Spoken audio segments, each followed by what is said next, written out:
साथियों, सहारा निवेशकों को दिया गया है भरोसा। संयुक्त ऑल इंडिया जन आंदोलन संघर्ष न्याय मोर्चा और जितने भी संगठन के साथी हैं, जैसे विश्व भारती जनसेवा संस्थान का एक जो सचिव हैं नागेंद्र कुशवाहा जी, उनका एक वीडियो क्लिप हम आपको दिखाएंगे जो बहुत इम्पोर्टेंट है दिखना। जितने भी हम लोग संगठन के साथी दोस्त हैं, जितने भी हम लोग निवेशक हैं, सबसे इस वीडियो के माध्यम से यही अपील करेंगे कि एक नारा जो 2023 से चला आ रहा है उसको बरकरार रखना है। निकलो बाहर मकानों से और जंग लड़ो बेईमानों से। जी हाँ साथियों, अगर घर से बाहर आप नहीं निकलेंगे तो बेईमानों से जंग आपको लड़ना पड़ेगा। सहारा के मालिक तो इस दुनिया से चला गया और सहारा जो करना था वो तो कर लिया बेसहारा हम लोग को। लेकिन अभी सबसे ज़्यादा गुनहगार जो हैं वो हैं वर्तमान सरकार, जो 2014 से सत्ता में है आज तक, और आज भी सत्ता में है। सारा का सारा अभी जो गलती है उन्हीं के ऊपर जाता है सारा डोज, क्योंकि सरकार में है इसलिए उनके ऊपर जाता है। अगर सरकार में नहीं होता तो जो भी सरकार में रहता उनको ही बोलते हैं हम लोग सहारा निवेशक, उनका ही गलती बनाते। लेकिन जो सरकार में हम उन्हीं को बोल सकते हैं, चाहे जो भी हो, मोदी जी हो, राहुल जी हो। तो उनके वजह से ही हम लोग का जो परेशानी आज है, देश का जो 80% आबादी जो गरीब लोग हैं आज परेशान हैं, सरकार की वजह से हैं। लेकिन हम लोग को दम नहीं लेना है, लड़ाई अपना बरकरार रखना है। और जितना हम लोग का जो जनसंख्या था, जितना हम लोग का वोट था, उस हिसाब से हम लोग काम भी हुआ है हम लोग का। मोदी जी को अपना ताकत भी दिखाए हम लोग।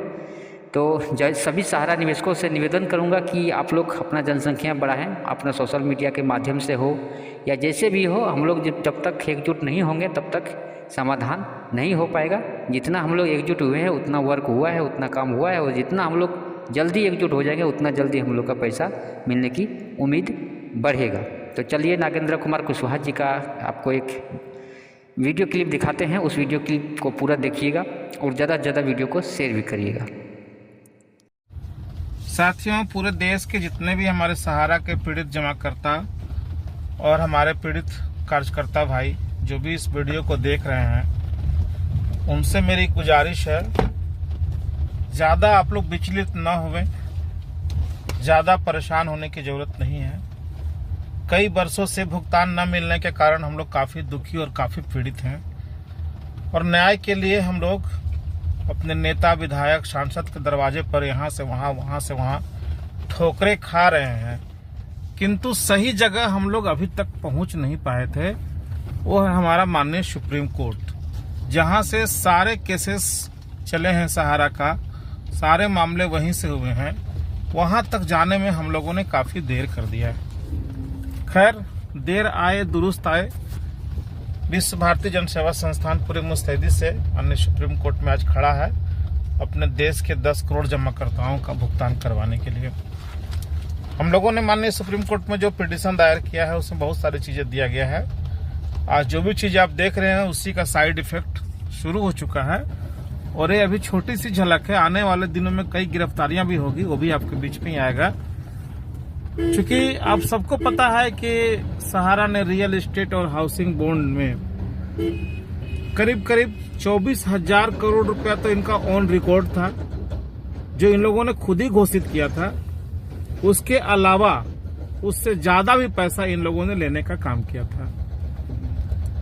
पैसा देने की बारी आई, माननीय सुप्रीम कोर्ट ने आदेश भी पारित कर दिया कि 2 कंपनियों का जो डिस्प्यूट है उसमें सहारा का हार हुआ था, और ये कहा गया था कि आप दोनों कंपनियों का भुगतान कर दें। सहारा ने भुगतान नहीं किया, उसको ऑटो कन्वर्जन सहारा की क्यूसॉप कंपनी और सहारा की कई सोसाइटियों में रातों रात बदल दिया।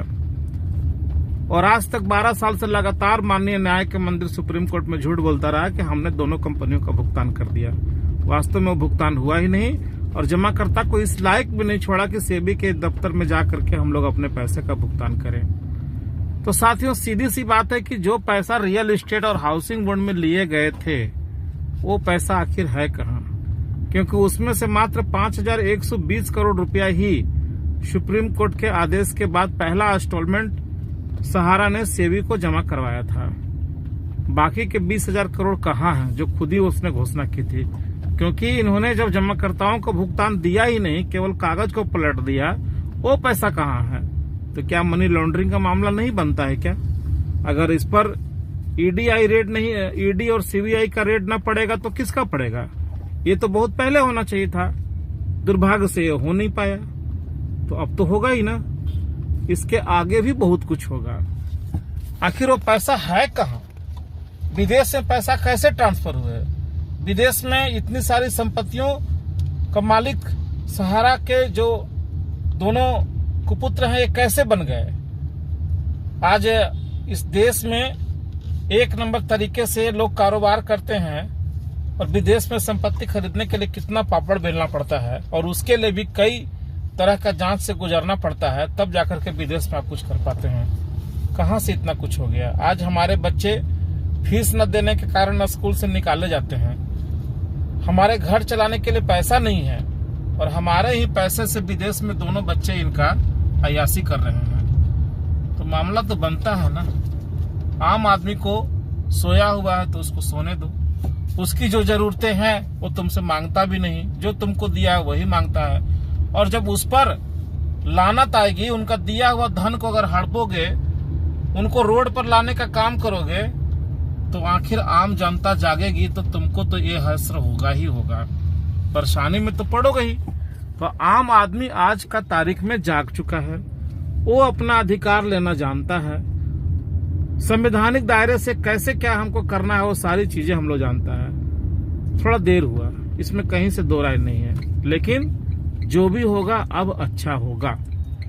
दूसरी ओर ये जांच पड़ताल ये सब तो चलेगा ही, लोग जेल जाएंगे ही, क्योंकि जिसने जो कर्म किया है उसको भुगतना तो पड़ेगा ही। ये सब अपनी प्रक्रिया अपने जगह पे है। हमारे जो जमाकर्ता और कार्यकर्ता जो भुगतान नहीं मिलने के कारण आज बहुत दुख और तकलीफ में आज बरसों बरस से हैं, उनसे मेरा बस एक ही आग्रह है, अब परेशान ज्यादा होने का जरूरत नहीं है। बहुत तकलीफ हम लोग झेल लिए, बहुत हम लोग रो लिए, बहुत दरवाजे पर हम लोग विनती कर लिए, निवेदन कर लिए, आरजू कर लिए, बहुत दुख का समय हम लोग झेले। अब उससे निकलने की बारी है। विश्व भारती जन सेवा संस्थान ने माननीय सुप्रीम कोर्ट की ओर रुख किया है।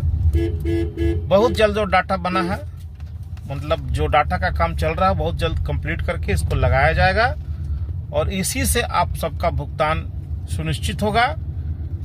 और जिन्होंने गलत किया है उनको सजा भी इसी याचिका से मिलेगा।